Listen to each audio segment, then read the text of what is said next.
Now, The Hunt Palmer Show. This is a catastrophe. You are now listening to The Hunt Palmer Show. Brought to you by Renaissance Homes and Pools on 104.5 ESPN Baton Rouge. That's what I wished for when I blew out my candle. Locking down the middle of the day. Live from the Raising Cane studio. This is Hunt Palmer. The floor is yours. Welcome in. Hunt Palmer coming to you from the Raising Cane studio downtown in the capital city on this Wednesday. Means we're brought to you by Renaissance Homes and Pools. About half the work week in the rearview mirror. Jordan Kitchens, Cassie Spazzali back there on the ones and twos. Fired up. You are here with us. And we got a lot to get to. We will do What If Wednesday coming up in 30 minutes. Lane Kiffin talked about his wide receivers. I dug up some statistics on his Ole Miss wide receivers. Kind of in lockstep with what he had to say yesterday at his news conference. The Masters cranks up tomorrow. I've got my picks. I'll take $100.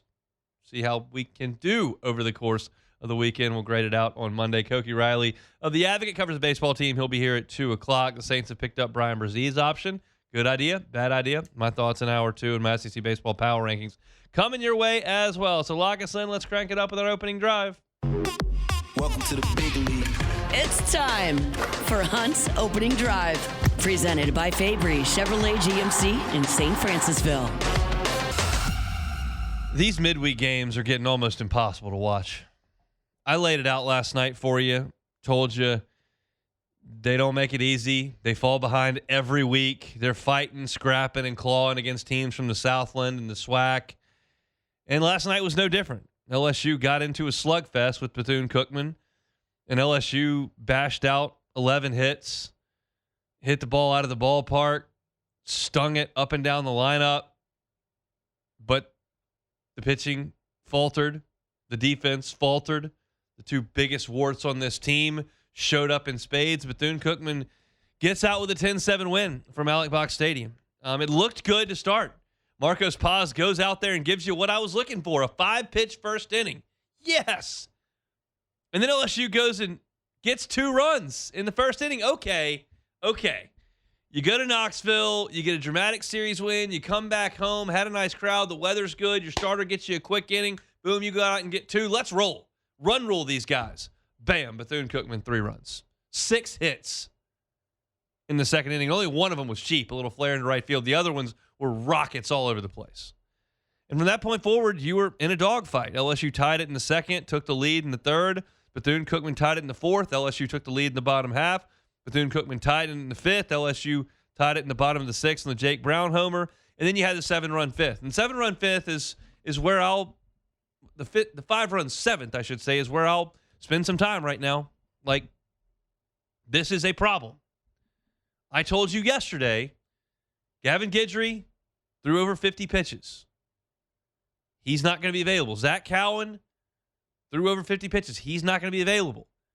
Are you going to be able to get to Devin Sheeran with the middle of your pitching staff? And you go out there in the 7th inning with a 1-run lead, and Santiago Garcia's on the mound, and he gets a pop-up. And then he gives up the triple to the wall in left field that Chris Stanfield nearly ran down and crashed into the wall. And then Martinez rifles a single into left field to tie the game. So you go to Danny Lockenmeyer with the runner on first base. The first pitch he throws hits the batter. Okay, you're out. Give me Maverick Rizzi. The third pitch he throws hits the batter. But he gets it out. Gets a fly ball to right field. Jake Brown makes the catch. Strongest arm on the team. Comes up firing, throws a seed home, and Bethune-Cookman holds the runner at third base. So you're in the game. Yeah, the bases are loaded, but there's 2 out. How does Maverick Rizzi respond? Walks Almonte, walks Watson, 2 runs come in to score. Dax Dothie comes in because you can't throw strikes. Dothie will throw strikes.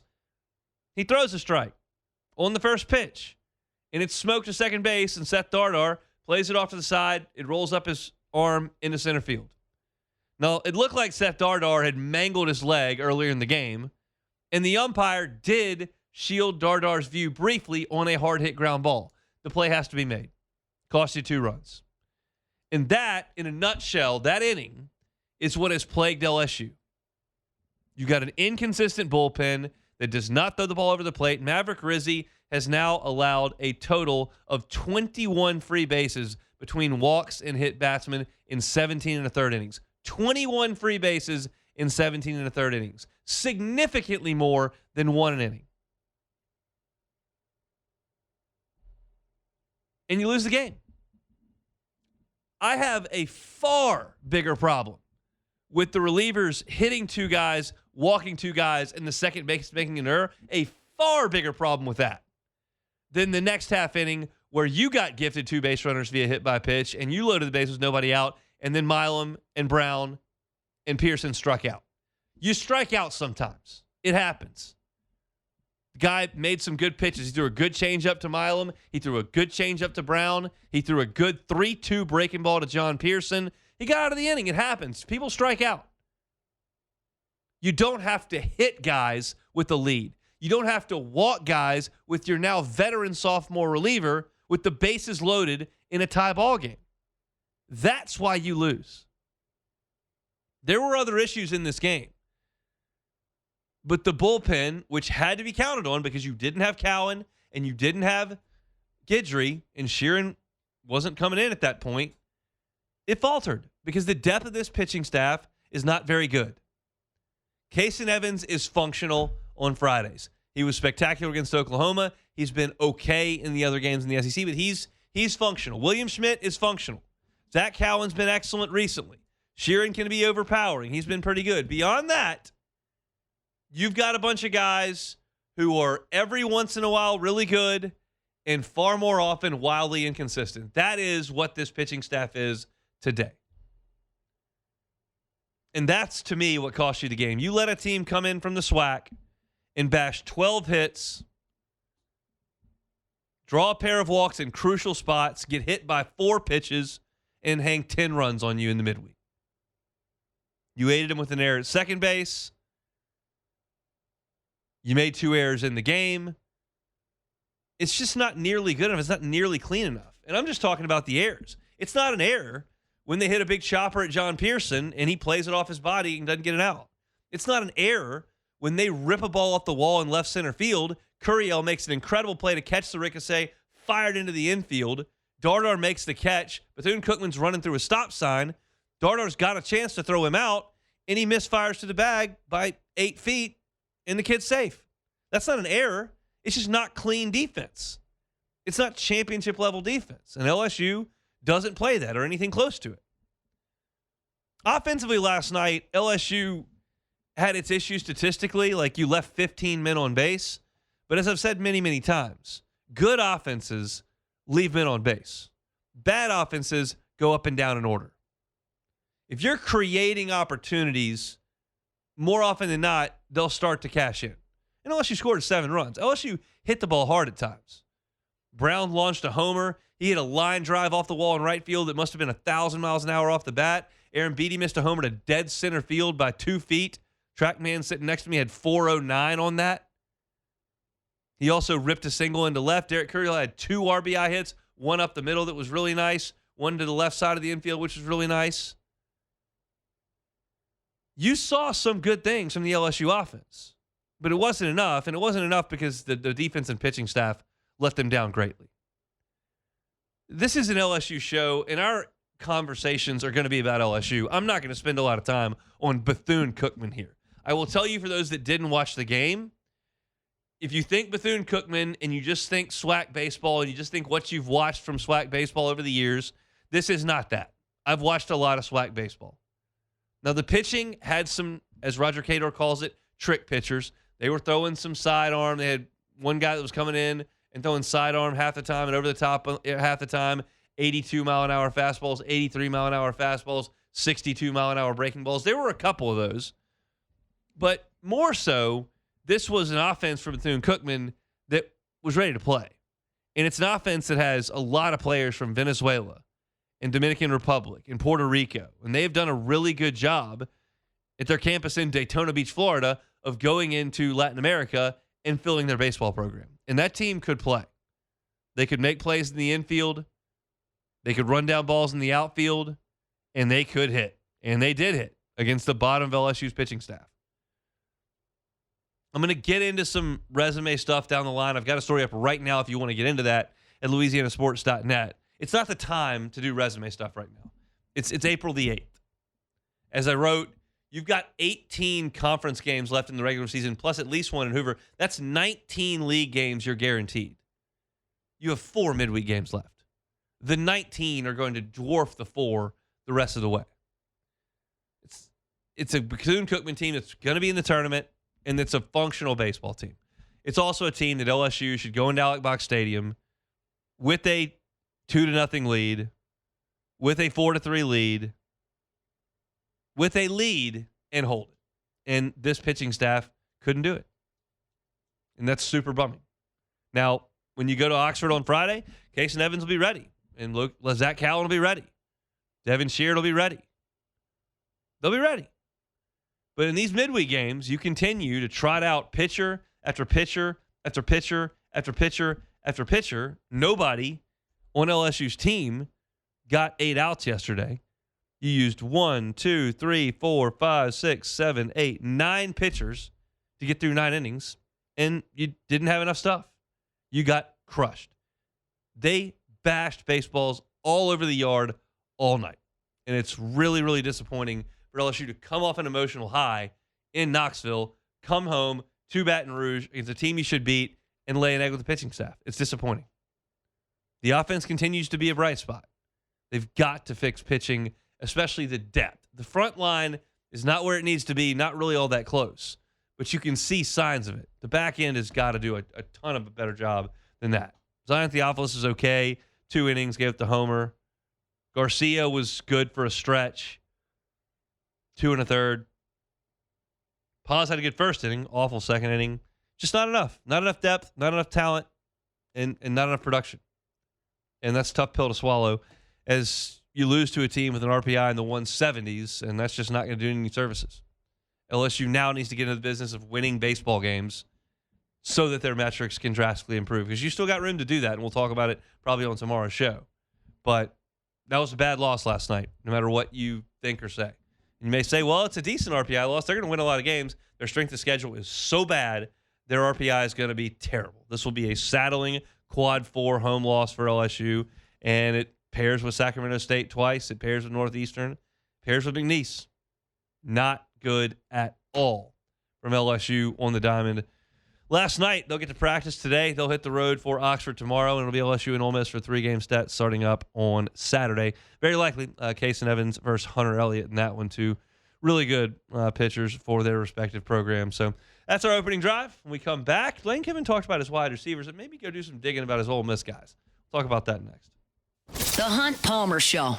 Fabry Chevrolet GMC, Fabry Chevrolet GMC. They're online at FabryChevrolet.com. That's FabryChevrolet.com. Look, summer's coming. Weather's going to warm up. Might want to be taking your family on a road trip. If you feel like you might need a new car to do that, well, this is the perfect place to call, the perfect place to visit up in St. Francisville, because they've got a full inventory that you can find online at FabryChevrolet.com. Look at those Silverados up to $11,000 off MRP. Look at those Sierras, $13,000 up off MSRP. We like those deals. We like Fabry Chevrolet GMC. Go see them on Highway 61 in St. Francisville or online at FabryChevrolet.com. You're listening to The Hunt Palmer Show, brought to you by Renaissance Homes and Pools.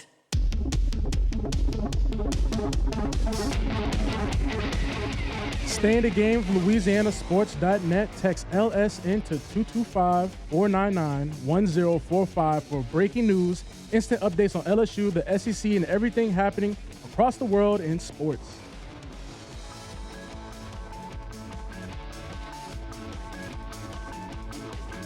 We're brought to you by Renaissance Homes and Pools, built by Renaissance.com, built by Renaissance.com. Looking to get into that pool of your dreams? It's still time. It's just April.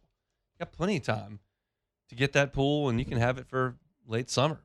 If you contact my guy, Joey Blanchard, contact him via text. I give you a cell phone number every single week. It's 225-252-7745. That's 225-252-7745. Say, hey, I'm interested in the pool. Where do we start? And maybe you've got an exact idea of what you're looking for in a swimming pool, and Joey's happy to make that a reality for you. He can design it all to scale right there with that incredible software that they have, and he'll be there every step of the way until it's finished. Maybe you have no idea what kind of pool you want or what new types of pools they're building, and you just like to talk about that before you get into the design process. Joey is happy to do that too. And when you start that process with Renaissance Homes and Pools, you just work with Joey the rest of the way. He's there for the consultation, there for the design, there for the dig, there for the fill, there for the finish. That's the beauty of working with a local company. You know that you're working with someone who cares, and it's going to be there. And that's what Joey promises you as the owner at Renaissance Homes and Pools. You can also contact him for an outdoor kitchen, maybe your forever home. If you want to build that, get another bid on it. Renaissance Homes and Pools, happy to do it. BuiltByRenaissance.com is the website. Joey's cell, 225-252-7745. Renaissance Homes and Pools. All right, I did some digging on Ole Miss's offenses under Lane Kiffin relative to a quote he gave yesterday about keeping the wide receivers happy. You know, Phillip Wright's the only guy that came back. And they went in the portal and got a dozen, and they went to the high school ranks and got 3, and all of a sudden there's like 16 guys out there, and nobody has really proven himself at LSU. In fact, no one has. Very few have proven themselves at the college level, at the Power 5 level. So the question is, you bring all these guys in, and they're all running these drills. Well, you can't line up 15 wide receivers. You're going to have to pare that number down for the guys that make an impact. And you would look at LSU, and you're not really certain they have a number one true wide receiver on this team. And Lane Kiffin approached kind of why that may be. I mean, there's not a day now that I don't try to think of different ways of doing things and realize, okay, the changing landscape of everything. And again, I don't get up here and complain about it. This is what it is. Maybe at times I get asked and I say, this is what I think it should be, or these are the problems that are coming. But instead of continuing to complain about it, this is what it is, and how do we make the best rosters around it? And, with that group, our recipe, right or wrong, hasn't been to go way top heavy, to try to balance the room a little bit deeper, as opposed to throwing all your money at one or two of the high-priced guys, in the evaluation period. Let those guys go other places and focus more on trying to get more balance, because you got to figure it out somehow, which way are you going to do it, because there's only so much. And this system worked for us before, and hopefully does it again. So we'll talk about the last part in a second, but back to the middle piece to that, where we could have gone more high price, could have got the top end guy. Cam Coleman's going to come to mind for everybody as a guy that was in the portal and you could pull in. There was a former 5-star recruit, a potential first-round pick that could be a complete game changer. And I'm confident that LSU had some cash to throw at him, because they had cash to throw at 40-plus guys, so probably had the cash to do that. Instead, maybe not go all in on Cam Coleman, who's a great player, and then what do I have behind it? Maybe you bring in 8 guys you feel similarly about, 6 guys you feel similarly about. Let them compete to see who the best man is. So I wanted to look back at Ole Miss's passing statistics to see how well they shared the wealth with new faces, with a lot of different wide receivers, like how they do it. In this past year, 2025, Ole Miss played in 15 games. Harrison Wallace was their leading receiver at 934 yards and 4 touchdowns. For better context, he averaged 62 yards per game. Dejon Stripling averaged only 12 yards less of that at 54 yards per game. Then you got Deuce Alexander, who was at 45 yards per game. Caden Lee was at 42 yards per game. Daquan Wright was right there at 42 yards per game as well. So you had 5 pass catchers between 62 yards per game and 42 yards per game, a swing of like 20 yards, which is basically 2 catches. You had 2 guys over 50 catches. You had 4 guys over 44 catches. You did a good job at Ole Miss of diversifying that room. Now go back to 2024, and that's when Trey Harris was clearly their number one guy. He was a dog. He was the number one guy. I don't think they overspent for him because they got him from Tech. But he became the star, and he only played in 8 games, but still went over 1,000 yards with 7 touchdowns. It should be noted that Jordan Watkins finished the season with 4 more games with 906 in terms of yards. That means they were separated by 124 yards, and Watkins had more touchdowns at 9.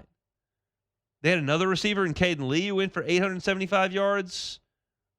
You look at Juice Wells, you're talking about 553 yards and 6 touchdowns.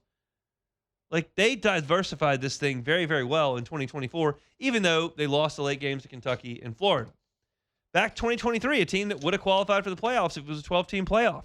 You look at the receiving. Trey Harris was on that team, played the same amount of games as everybody. He averaged 18 yards a catch. He averaged 82 yards a game, 8 touchdowns, was clearly the number one guy. But Dayton Wade had more catches.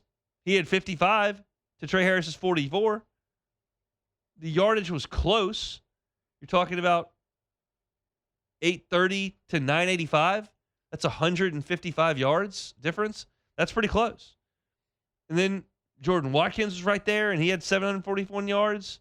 He had 53 catches. The top 3 pass catchers on that team in 2023 for Lane Kiffin had 55 catches, 54 catches, 53 catches. Like, that says a lot. That is not keying in. That is sharing the wealth. Back in 2022, Kiffin finally kind of got things rolling. Jackson Dart was out there throwing for nearly 3,000 yards and 20 touchdowns. You had Malik Heath, who led the team in catches and yards. But then you had Jonathan Mingo, who tied that league for touchdowns, had more yards per catch on his catches. And then you had Jordan Watkins at 40 catches for 450 yards, 2 touchdowns. That's, say, a 61-yard long. And Watkins had 34 yards per game. So in a span of 3 guys, like, you had a real rotation there at wide receiver. And I expect LSU to look very similar to that this coming fall. I don't see, looking out there, a true bona fide number one. If you made me sit here and guess, okay, hey, Hunt, one of these guys is going for 1,200 yards and 11 touchdowns. He's clearly going to be number one, first team all-league, might get some Biletnikoff love. Like, this is the guy. I would say Jace Brown, the Kansas State transfer. If you told me Jackson Harris, I wouldn't back off of it. If you told me Trey Wilson from Florida, the former 5-star, now that he's healthy, I wouldn't go crazy on that. But the more likely scenario is they don't have somebody who goes for 12, 13, 14, 1,700 yards and 20 touchdowns. The more likelihood is that they're bunched up like these Ole Miss guys, all somewhere between 850 and 550. They're all in that nucleus. They make you pay attention to everybody. You can't key on one guy. Can't send a double team to take a guy away. You got to play LSU straight up because you had to play Ole Miss straight up. And when you go with that tempo and you go very fast and you put the defense on its heels, well, then all of a sudden you know what you're doing. They don't know what they're doing, and you've got guys who can hurt them with a jump ball as well. So I liked that quote. I liked how it tied back to LSU. I had the LSU stat sheet from this year pulled out, and I just threw it in the trash. I don't want to talk about that. It's the worst passing offense I've seen. But this one will be better because they've got playmakers, they've got depth, they've got guys who averaged a lot of yards per catch at lower levels. And I think they're going to be a really good offensive passing game, hoping that Sam Leavitt comes back from the screws taken out yesterday or Sunday or whatever it was and is ready to go for fall camp because I'm excited about this wide receiver group. The 2 guys that are kind of rising to the cream at this point are Jackson Harris and Jace Brown, as I mentioned. We've seen a little bit more of Winnie Watkins lately. He made a nice catch over the weekend. But there's one football, and there's a personality trait that goes with those wide receivers where they want the wall, they want the touchdowns, they want the glory, they want to do the dancing. I get it. It's wide receivers. Jeremy Hill and I sat here and talked about it for a year. Wide receivers are a different cat. But you lost all years. You had to refill the stocks. And looks like you've done a pretty good job of that. And Lane Kiffin feels good about their evaluation in that spot as well. So that's a look at LSU football. All of our LSU football content all year long, you can find at Hunt on LSU. That's Hunt on LSU. All right, we take a break. Come back. It is What If Wednesday. The Hunt Palmer Show. Love telling you about my friends at Ochsner, but a lot of times the stuff I talk about is not the most fun thing to discuss. It's not fun talking about making sure you're going to your primary care visits, but you need to, and Ochsner knows that. It's not fun if you need urgent care. You've got lacerations, you got cough, cold, sore throat, maybe even earache, or got moderate stomach aches. That sounds like what you're going through. Go to the urgent care. Let them check you out. And if you've got a life-threatening situation, obviously you're going to want to go to emergency care. Severe chest pain, severe bleeding, obviously come to mind, loss of consciousness, severe allergic reaction. These are things that can help save your life. And we so appreciate Ochsner for bringing those every single week. Look, call them at 1-800-231-5257. That's 1-800-231-5257. That is Ochsner. You're listening to The Hunt Palmer Show, brought to you by Renaissance Homes and Pools.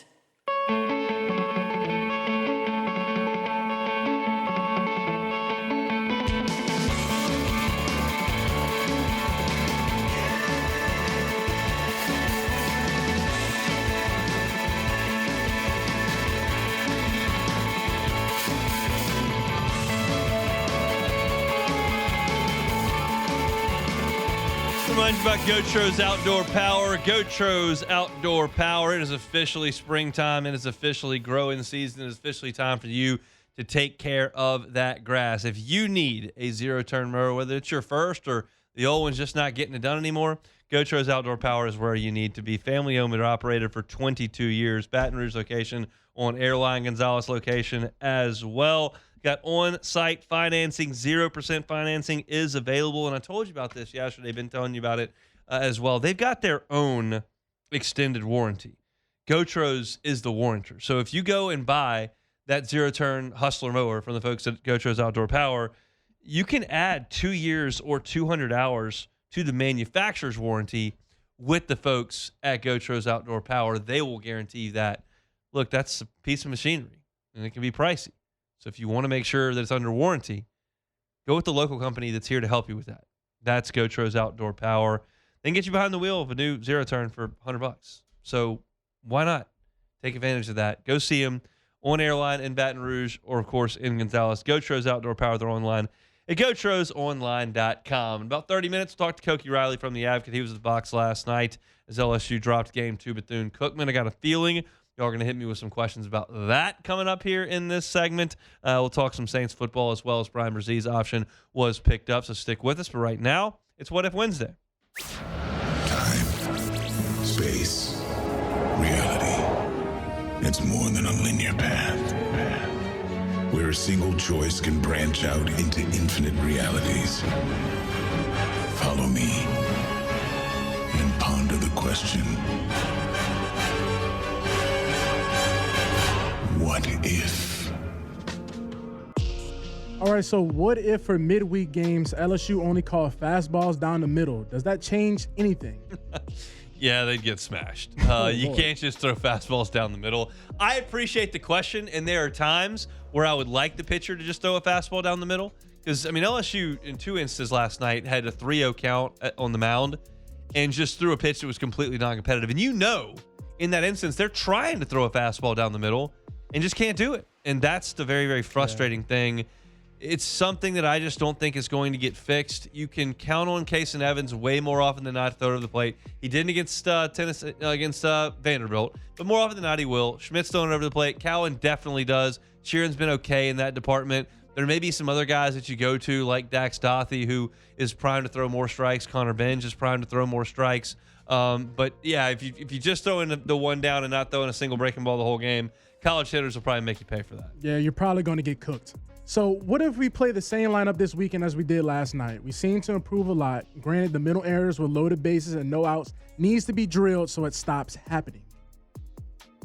I would push back on that being mental errors from LSU. Now, Jay Johnson did say that they lost the strike zone offensively. But look, you got to a 2-strike count, and a kid executed 3 straight good off-speed pitches. He threw a great straight changeup to Stephen Milam, threw a great straight changeup to Jake Brown, and then he spun a breaking ball 3-2 to John Pearson, who swung over the top of it. So I have a hard time saying that you mentally gaffed that one. As far as the lineup for this weekend, you're facing Hunter Elliott in game 1. Hunter Elliott is a left-hander. He's a veteran.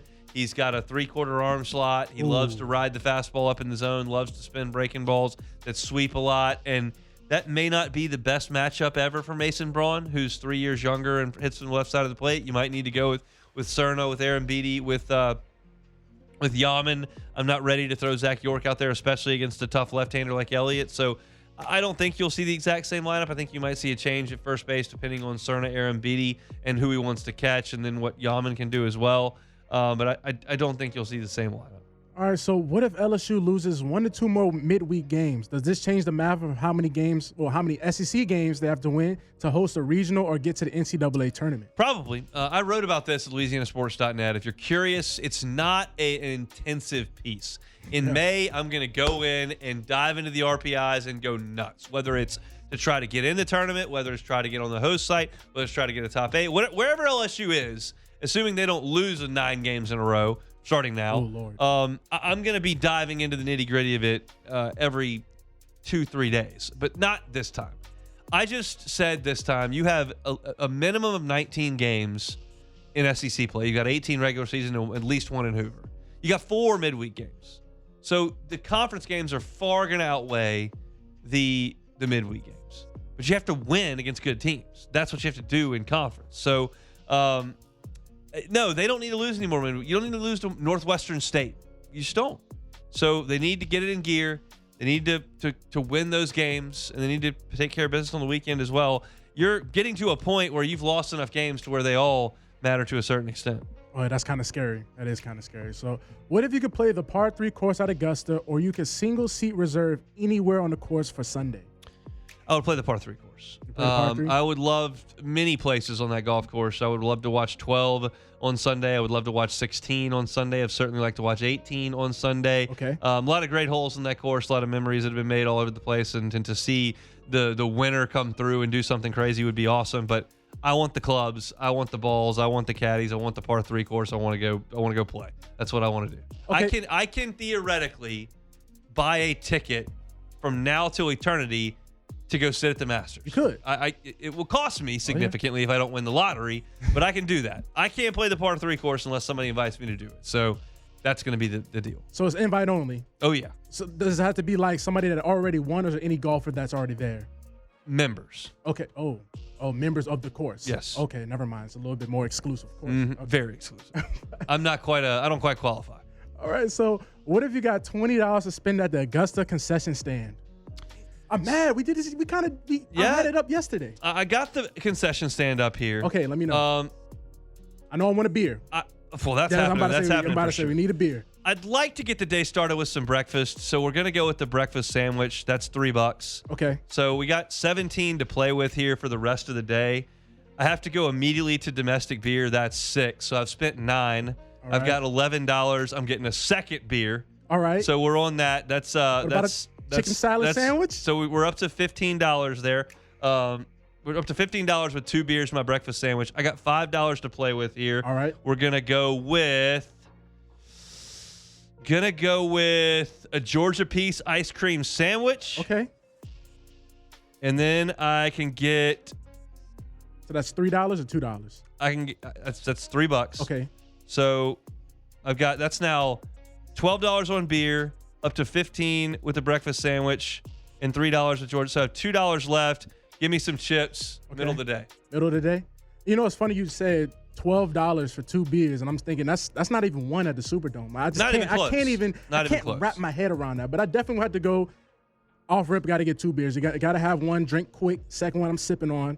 And then I know there was a chicken salad sandwich. Got to get the chicken salad sandwich. They've got the famous pimento cheese sandwich that they're going to go to. Egg salad is what they're famous for. Oh, it's egg salad? But no. They got a no, Masters sir. Club if you want that. Oh, they do have a chicken salad on honey wheat if you want that. Yeah, give me that. So Give me that. you've bought Yes. 2 beers, that's 12. You Yes. bought a chicken salad, you're up to $15. You got $5 to play with. $5 left. All right, what exactly is $5? Get me out of here.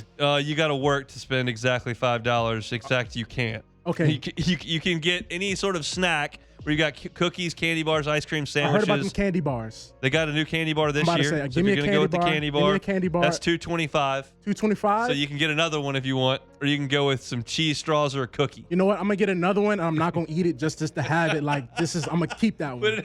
Souvenir. Put Yes. it at your desk. Keep it. It's a Masters candy bar. I'm keeping that one. Yes, that's what we're doing. But you can't have your phone out there. I went breakfast sandwich, not lunch sandwich. We're gonna drink our beer calories for lunch, and then we'll get a sugar kick in the afternoon with my ice cream sandwich when we need it. It depends on the weather, though. I think we should have prefaced that the weather usually The weather pretty this nice week's out gonna there. be warm and nice. Okay, so if it's really nice out there, I can probably skip the breakfast. If it's kind of hot, I might need a little something on my stomach. But if it's feeling good, I can skip that, drinking beers. The good news is, if I ever go back to the Masters, Okay. I'm bringing more than $20. So I won't have to. Light flex? I won't have to think. Light I won't flex? have to think.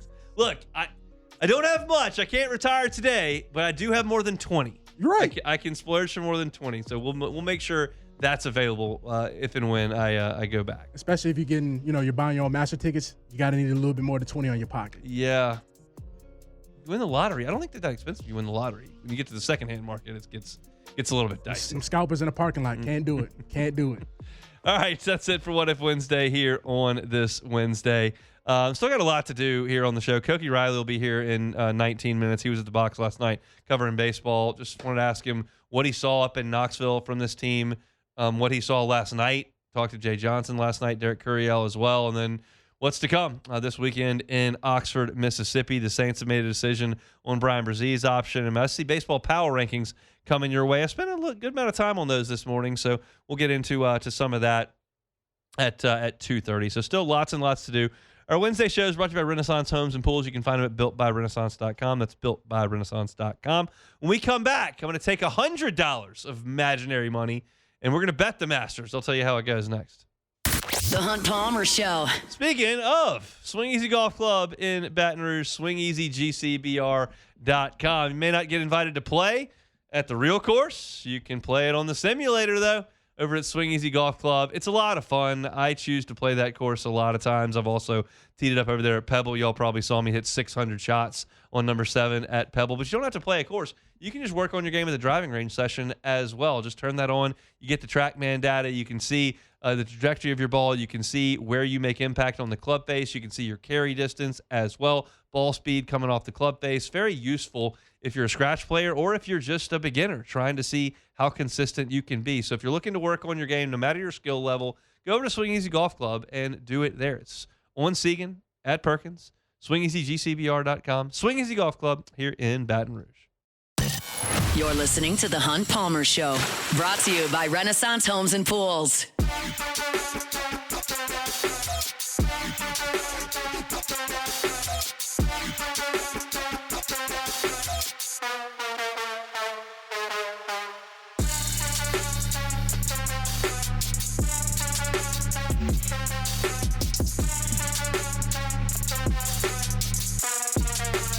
I'm about to tell you how to get super rich by betting on the Masters. In more practical financial terms, let me tell you about First American Bank and Trust. First American Bank and Trust started up in 1910. You're talking about 116 years ago, and they are still rocking and rolling. Have expanded to 25 locations across Southeast Louisiana. So no matter where you are in Southeast Louisiana, there is a First American Bank and Trust very, very near to you. They're local. So the decisions that they make on your commercial loan, on your personal loan, are local. The people that you work with at the bank, they're local. They're at the Little League ball field with you. They're at church on Sunday. Their kids are in your kid's class. That's the feel you're looking for a bank. When I say community bank, you might think, well, probably pretty small. I'm looking for more resources than that. 25 locations, they got you covered. First American Bank and Trust. They're online at FABT.com. That's FABT.com. First American Bank and Trust. All right, I'm very, very excited for the Masters. Obviously, it'll start up tomorrow morning. Looks like it's going to be incredible weather there at Augusta. Georgia, Scott Rabelais there for the Advocate. Going to try to catch him later on this week from Augusta. It's a little bit low on obvious storylines. The tournament will produce them as it develops, but it's been Rory with the career Grand Slam for the last few years. That's obviously in the rearview mirror. Scottie Scheffler was on an all-time heater 2 years ago going into Augusta. Felt like the prohibitive favorite to get his second green jacket. He did. The guys from LIV coming in while they had just left for LIV, that was a storyline. That's no longer there. Tiger and Phil are not there for the first time since the early 90s. There's just not an obvious storyline to pick out, but you can create them if you go ahead and put wagers down. So I do this every golf major. I take $100, break it up, make it into a few bets, and see if we can't make some money. I will tell you this. These bets have a long and consistent history of being nowhere close to being right. Nowhere close. But that doesn't mean I can't give you more. And I got some reasons for them. So we'll see. We'll start with a missed cut bet. Missed cut. Who's going to go out there, stink it up? Keep in mind, the Masters is a limited field. It's invitation. You got to qualify through a lot of different avenues. So the guys that miss the cut are generally the amateurs and the really old guys who won the Masters in 1987. Okay? So I've got one to miss the cut who is a former champion but is not way past his prime.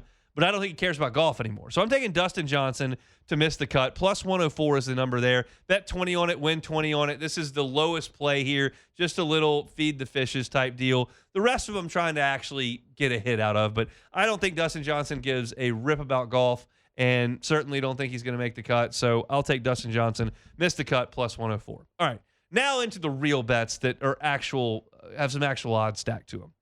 You can take groups of 3 golfers to make the top 10. That's a very difficult thing to peg, 3 guys in the top 10. But I've got 3 guys who have had some success on this course, who are playing some reasonably good golf, who I think could all finish in the top 10. It would be plus 1,500 if they did. Xander Schauffele has a wonderful game for Augusta National. He's very capable of hitting a draw off the tee. He's very capable of hitting really good iron shots high in the air. He is a magnificent putter.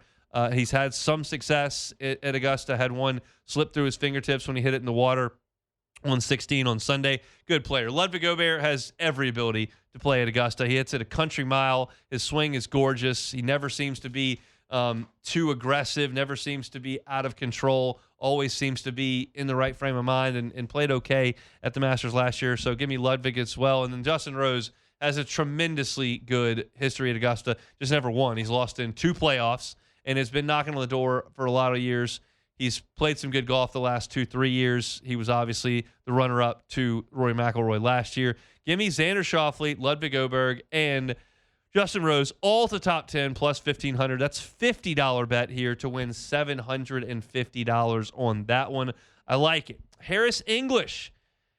He's a guy from Georgia, knows that course very well. Not his first time around the track. Excellent iron player as well. I like Harris English to potentially post a top 10 this week as well. He's plus 650 to do so. That would be $20 to win $130. I like that pick as well. So give me Harris English to top 10. And I got one winner. Now, this is one that 5 weeks ago would have been pretty off the radar. It's not really now. I think a lot of people are kind of catching up because he's playing such amazing golf. But I like 2 things about this guy. It's not his first time there. He's ridiculous with his iron play and his putting. And he's left-handed. Akshay Bhatia has the real game to go out there and make a run at Augusta. He is my long shot pick to win the golf tournament. We got Akshay Bhatia to win. That is plus 6,500. So a simple $10 bet here is going to cash you out $650.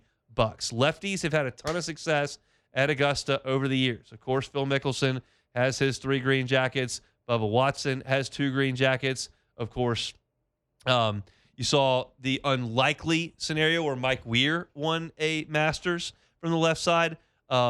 It's their ability to hit cuts on those right to left holes. Most pros hit cuts, and right-handers have to hit draws. I like Akshay to cut it around that place, to hit great iron shots, potentially win long shots. So my bets: DJ to miss the cut, $20 to win 20. Xander, Ludwig, Justin Rose, all to top 10, plus 1,500, 50 to win 750. Harris English, top 10, plus 650, $20 to win $130. And Akshay Bhatia, plus 6,500 to win. That is a $650 winnings on a $10 bet. So that's $100 chopped up with the ability to get a hit. I'm sure they had some bets on Live at Lunch today. No, listen. You actually, I like this, but as a super casual person, super casual in golf, I have 2 questions for you. Yes. Question number 1, and put it in like a context type of form. How hard is it to pick a winner of the Masters? Is it like picking the winner of the NCAA tournament? It's is that not harder? that hard. Okay, it's not that hard. It's similar to the NCAA tournament. There are 12 teams that can win the NCAA tournament. There are maybe like 12 guys. There are for 15 real? guys that can win the Masters. Okay. The Masters has a very limited field. Okay. And it's got amateurs and old guys that have no chance. So you can take like 25 guys and kick them out. And then you've got the other guys who are not major championship caliber players at this point. You kind of pare it down. You look at the guys that have won recently. It's Scotty Scheffler. It's Jon Rahm. It's Rory McIlroy. Yeah. I mean, you have to go back kind of to Danny Willett to find a guy completely off the radar. And Jordan Spieth had to throw up all over himself to win that. Tiger won it because he knows what he's doing around there. It's generally speaking, guys, you know. The cream of the crop guys. Akshay Bhatia does not fit into that. Okay. Now, he is a top 15 player in the world at this point, but he's never contended in a major. So my pick to win this week is none of those. Okay. My pick to win this week is not going to be popular. Ooh. It's not going to be someone you would think I would pick because of what he's currently doing. Okay. But I just think he's playing well and he knows the course and he's won. I think Patrick Reed has a great chance to win the golf tournament this week. Okay. I don't like Patrick Reed. I am thrilled he's leaving LIV because it's stupid. But he hits draws. He hits good iron shots. He's a good iron player. He is phenomenal around the greens at chipping. And he doesn't really care that nobody likes him. Okay. Like, you whatever. need that. Don't care. I've already won this tournament. I can win it again. And here I come. And so it's not a front runner pick. Most people are going to pick Rahm, Rory, Scheffler. Those will be the three most selected players. Xander will be in that company as well. Give me the winner to be Patrick Reed as my actual pick. Your numbers aren't going to be as good as Akshay. I wanted to go with a win pick that paid a little bit more for the odds. But my actual pick to win the golf tournament, I think, is Patrick Reed. All right, and my last question would be, Bhatia, you said he's left-handed. Why is that so crucial that he's left-handed? There's a lot of the holes at Augusta go right to left, and a lefty hits that with a cut, and a right-hander has to hit that with a draw, and a cut is more preferable to most of the guys out there. It's a higher shot. It's a softer shot. It's what they want to hit, and so he does that, and I think he's got a good chance to make some noise this weekend. I'll pull for him. He's a great guy to pull for, and he's played great golf this year. He's won already on tour. So that's a look at the Masters in a nutshell. Won't do any more of that. Now we're going to get back into the local angles of things. Koki Riley talking LSU baseball after Sports Center. Come back with us. The Hunt Palmer Show. One Bath and Closets. OneBathAndClosets.com is the website. David Duvall and his team, 30 years redesigning and remodeling bathrooms and closets. Closet space, not something I ever thought about. I've told you all this story before. Bought a house, loved the location, liked the price point, and bought it. I didn't think too much about the closet space. Well, then the girlfriend, fiance, now wife, moves in and goes, this is not going to work. The first call would have been to David Duvall, One Bath and Closets, to customize our closets. However, we knew baby number 2 was going to be on the way. We were going to need more room anyway. We didn't have enough bedrooms. So we moved instead of calling One Bath. You don't have to move. You might have locked your interest rate in 5 years ago and you love it. You're not going anywhere, but these closets are not getting done. Way too much clutter. Get David in to either put in a brand new closet or to use your space more efficiently and clear out all of that mess that you've got to fight through in your closets. OneBathAndClosets.com. David's been at it for 40 years. Give him a call, OneBathAndClosets.com.